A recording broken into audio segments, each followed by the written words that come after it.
Khuluma uKhehlelezi nabalandeli bakhe. uKhehlelezi kufuneka abonge ukuthi unabantu abamthanda unconditional.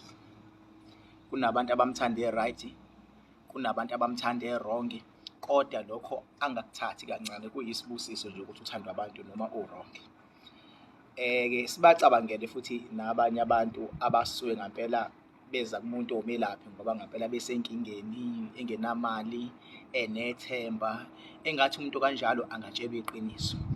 Kodwa uyabona umuntu onjalo bengabe ezotshelwa into engelona iqiniso ngemali yokugcina kuba kuhlungu, bese abalandeli ke laba basuke bekuthanda u-right noma u-wrong, kutholakala ukuthi ababuzwa lobuhlungu obuziwe umuntu lo okade complain noma ingane complain ngayo.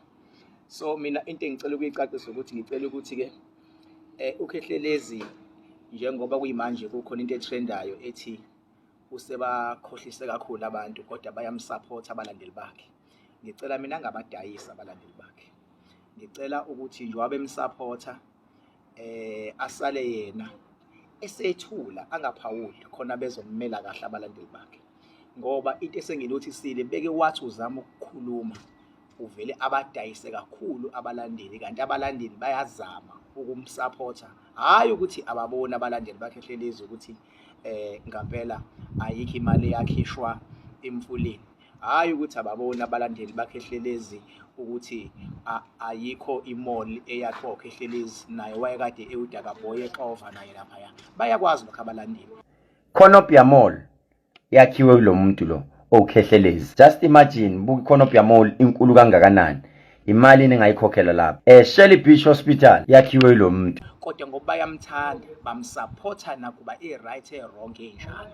So yena ukuze ngabadayisi ke akangaphawuli, ngoba uyabona nje bengabe ethi uzama ukuyidefenda, uyabona nje uzamile emfuleni ezama ukukhipha indaba yale yamali, ezama ukuyidefenda, wathi ufakele umuntu eCape Town, yavele yenza isitori saba worse ukuthi ayikho imali engafaka emanzini iphume ngapha. Uqale wathi ifakwe inkosazana lakutshela idlozi ebusuku, yabo isifakwa umuntu, babona abantu ukuthi hayi nawe usuyazicontracta ke manje.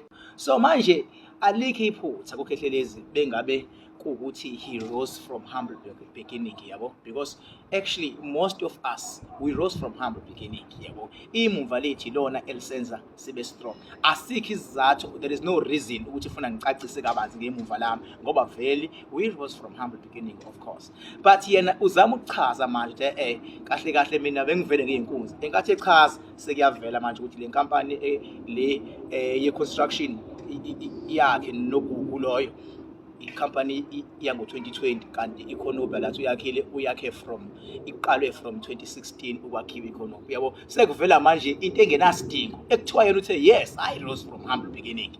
Bebezomsupporta nathi besomsupporta because nami ngangu-garden boy ngelinye ilanga, namhlanje ngihlala emzini ongaka nomunye umuntu wayekade naye enye into. Ngenkathi ezama ukukhuluma, ezama ukuba defensive, lento im-exposer ngenye indlela masekudayiseka abalandeli. Mawuqamba amanga umuntu uvela ngene nje kwi-technology athi 1212 abuye ne-information bese kuya-exposeka ke manje, bese kuba sengazuthi silwa nawe, kanti cha sithini one ayithatha imali yomuntu okugcina uma uneshock ukuthi ngeke uzomsiza, ithatha imali ngoba umuntu uneshock ukuthi uzomsiza. Okwesibili, awuzami ukudefenda into obona kahle ukuthi ngeke usayidefenda, uyathula bese abantu beyibona abakudefendayo. Uzokwenzani uma sikhuluma ngesimo sento eyinkosazana yasemanzini? Yes, Inkosazana yasemanzini sisuke sikhuluma ngento enkulu kakhulu, ngeke ifike emfuleni omncane kanje. Inkosazana yasemanzini iphelela ulwandle.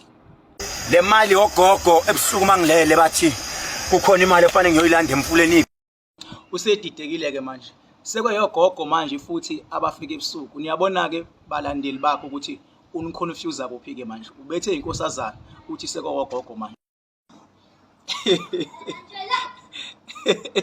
Akakhuluma iqiniso nje ndoda. Ubuthi wezaziphi ngale mali? Uma le mali kahle kahle masikhuluma amaqiniso mfowethu, kunomuntu ongikhokhela yona.